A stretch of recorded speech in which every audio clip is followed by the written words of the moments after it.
ದೇವರಿಗೆ ಸ್ತೋತ್ರವಾಗಿರಲಿ. ಈ ದಿನದ ದೇವರ ವಾಗ್ದಾನವು ನಂಬಿಕೆಯ ಮಹತ್ವಕ್ಕೆ ದೃಷ್ಟಾಂತಗಳು. ಇಬ್ರಿಯರಿಗೆ ಬರೆದ ಪತ್ರಿಕೆ 11ನೆಯ ಅಧ್ಯಾಯ 1ನೆಯ ವಚನದಿಂದ, ನಂಬಿಕೆಯೇ ನಾವು ನಿರೀಕ್ಷಿಸುವಗಳ ವಿಷಯವಾಗಿ ಭರವಸೆದಿಂದಿರುವುದು, ಕಣ್ಣಿಗೆ ಕಾಣದವಗಳನ್ನು ನಿಜವೆಂದು ತಿಳಿದುಕೊಳ್ಳುವುದು ಆಗಿದೆ.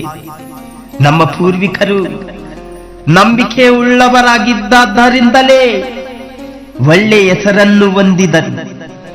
ಲೋಕಗಳು ದೇವರ ಮಾತಿನಿಂದ ನಿರ್ಮಿತವಾದವೆಂದು ನಂಬಿಕೆಯಿಂದಲೇ ನಾವು ತಿಳಿದುಕೊಂಡು, ಕಾಣಿಸುವ ಈ ಜಗತ್ತು ದೃಶ್ಯ ವಸ್ತ್ರಗಳಿಂದ ಉಂಟಾಗಲಿಲ್ಲವೆಂದು ಗ್ರಹಿಸುತ್ತೇವೆ. ನಂಬಿಕೆಯಿಂದಲೇ ಯೆಬೇಲನು ಕಾಯಿನನ ಯಜ್ಞಕ್ಕಿಂತ ಶ್ರೇಷ್ಠವಾದ ಯಜ್ಞವನ್ನು ದೇವರಿಗೆ ಸಮರ್ಪಿಸಿದನು. ಅದರ ಮೂಲಕ ತಾನು ನೀತಿವಂತನೆಂದು ಸಾಕ್ಷಿ ಹೊಂದಿದನು. ದೇವರು ಅವನ ಕಾಣಿಕೆಗಳನ್ನು ಅಂಗೀಕಾರ ಮಾಡಿದ್ದೇ ಆ ಸಾಕ್ಷಿ. ಅವನು ಸತ್ತಿದ್ದರೂ ಅವನ ನಂಬಿಕೆಯ ಮೂಲಕ ಇನ್ನೂ ಮಾತಾಡುತ್ತಾನೆ. ಅನೋಕನು ಮರಣವನ್ನು ಅನುಭವಿಸದೆ ಒಯ್ಯಲ್ಪಟ್ಟಿದ್ದು ನಂಬಿಕೆಯಿಂದಲೇ. ಅವನನ್ನು ದೇವರು ತೆಗೆದುಕೊಂಡು ಹೋದದ್ದರಿಂದ ಅವನು ಯಾರಿಗೂ ಸಿಕ್ಕಲಿಲ್ಲ.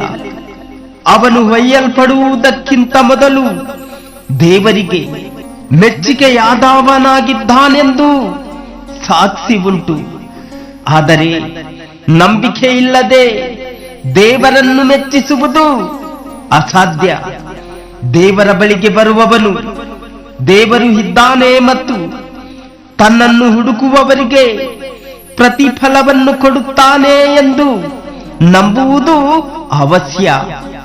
ನಂಬಿಕೆಯಿಂದಲೇ ನೋಹನು ಅದುವರೆಗೆ ಕಾಣದಿದ್ದ ಸಂಗತಿಗಳ ವಿಷಯವಾಗಿ ದೈವೋಕ್ತಿಯನ್ನು ಹೊಂದಿ ಭಯಭಕ್ತಿಯುಳ್ಳವನಾಗಿ ತನ್ನ ಮನೆಯವರ ಸಂರಕ್ಷಣೆಗೋಸ್ಕರ ನಾವೆಯನ್ನು ಕಟ್ಟಿ ಸಿದ್ಧ ಮಾಡಿದನು.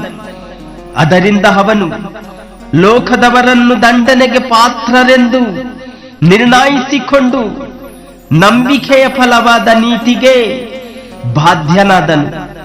ನಂಬಿಕೆಯಿಂದಲೇ ಅಬ್ರಹಾಮನು ಕರೆಯಲ್ಪಟ್ಟ ಕೂಡಲೇ ಕರೆದಾತನ ಮಾತನ್ನು ಕೇಳಿ ತಾನು ಬಾಧ್ಯವಾಗಿ ಹೊಂದಬೇಕಾಗಿದ್ದ ಸ್ಥಳಕ್ಕೆ ಹೊರಟು ಹೋದನು. ತಾನು ಹೋಗಬೇಕಾದ ಸ್ಥಳವು ಯಾವುದೆಂದು ತಿಳಿಯದೆ ಹೊರಟನು. ನಂಬಿಕೆಯಿಂದಲೇ ಅವನು ವಾಗ್ದಾತ್ತ ದೇಶಕ್ಕೆ ಬಂದಾಗ ಅಲ್ಲಿ ಅನ್ಯ ದೇಶದಲ್ಲಿ ಇದ್ದವನಂತೆ ಬೇರುಗಳಲ್ಲಿ ಇದ್ದುಕೊಂಡು ಪ್ರವಾಸಿಯಾಗಿ ಬದುಕಿದನು. ಅದೇ ವಾಗ್ದಾನಕ್ಕೆ ಸಹ ಬಾಧ್ಯರಾಗಿದ್ದ ಈಶಾಕನು ಯಾಕೋಬನು ಅವನಂತೆಯೇ ಬೇರುಗಳಲ್ಲಿ ವಾಸಿಸಿದರು. ಏಕೆಂದರೆ ಅವನು ಶಾಶ್ವತವಾದ ಅಸ್ತಿವಾರಗಳುಳ್ಳ ಪಟ್ಟಣವನ್ನು, ಅಂದರೆ ದೇವರು ಸಂಕಲ್ಪಿಸಿ ನಿರ್ಮಿಸಿದ ಪಟ್ಟಣವನ್ನು ಎದುರು ನೋಡುತ್ತಿದ್ದನು.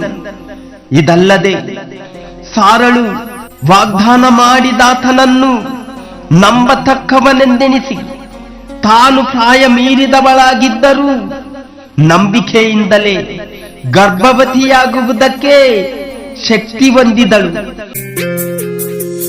ವಾಕ್ಯವೇ ನನಗೆ ಜೀವ ಕೊಡುವುದು, ನನ್ವೇದನೆಗೆ ನೆಮ್ಮದಿ ನೀಡುವುದು. ವಾಕ್ಯವೇ ನನಗೆ ಜೀವ ಕೊಡುವುದು, ನನ್ವೇದನೆಗೆ